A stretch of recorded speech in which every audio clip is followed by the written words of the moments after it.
My name's Kate Raworth. I'm author of a book called Donut Economics, 7 Ways to Think Like a 21st Century Economist, because I believe now is the time to rewrite economics so it's fit for the realities and our new understanding of the 21st century. 20th century economics is trapping us in old systems, old metrics of money, old rules and regulations, old ideas about who we are as people. We need to put that, thank you very much, aside, and let's start again with ideas for our times.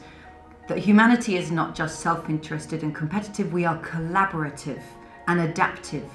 That we live not just with natural resources like a set of Lego blocks, we live within ecosystems, we're part of nature, we're in that web of life.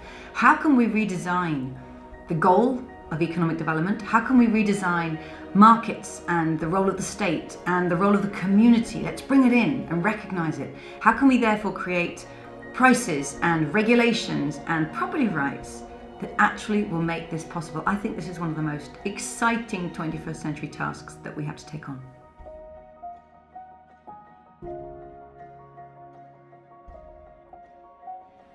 I'm very inspired by the work of Janine Benyus, one of the world's leading biomimicry thinkers. If she's invited by a city to say, help us improve the ecosystem services in our city, her first question is, well, where is the wildland next door? Take me to the natural habitat that would be here if this city wasn't. Is it a wetland or a forest or a sand dunes? And let's go there. Take that as a reference point. Measure from a hectare of that land how much carbon dioxide it's sequestering, how much groundwater it's storing after a storm, how much soil it's forming, how much biodiversity does it house, how is it filtering the air, cleaning the water. These become the ecosystem standards for this place. And then it creates this outrageously irresistible question for a city. Can our city or neighborhood match or exceed the performance of this wild land next door? Can we sequester as much carbon dioxide here as the forest does? Can we store as much groundwater after a storm as the forest does? To me, that's irresistible because it means our cities start to belong in the ecosystems that they're situated in. We come home to the nature of this place.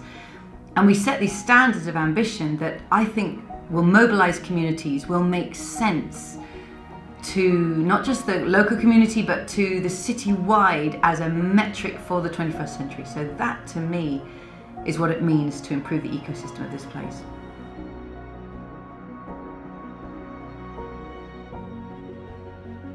The big project right now is to give value and recognition to nature.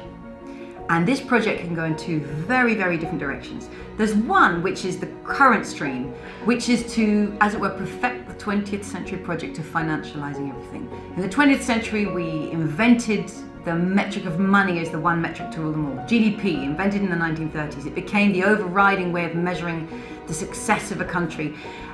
And now there's a possibility of putting a financial value on ecosystems, on natural capital, and new technologies are making it possible to do that ever, ever better.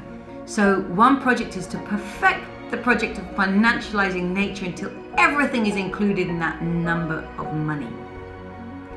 And while that's going on, there's a whole other project being born, which is recognizing that for the first time, we can describe and measure nature's generosity and life systems in nature's own metrics. We can measure the carbon dioxide we put in the atmosphere. We can measure the hole in the ozone layer. We can measure the depletion of ecosystems. We can measure the quality of the soil. We can measure the health of humans, our nutrition, our educational level, our self-reported levels of happiness. So we can actually measure the well-being of people and planet in natural and social metrics on the terms of life itself. These are very different projects. Shall we financialize everything or start again with nature and people in their own terms? I think we actually need both, because people who are facing policymakers today need to speak the language of power, and that's money.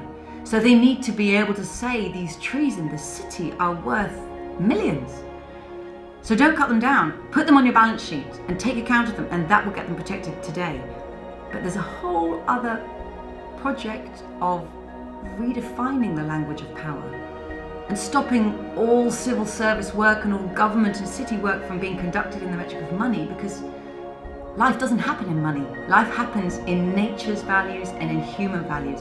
So how can we create the full stack of regulations and prices and markets and understanding and language and metaphor and relationship that we need to do justice to what I think will actually be the dashboard of metrics we're going to create in the 21st century.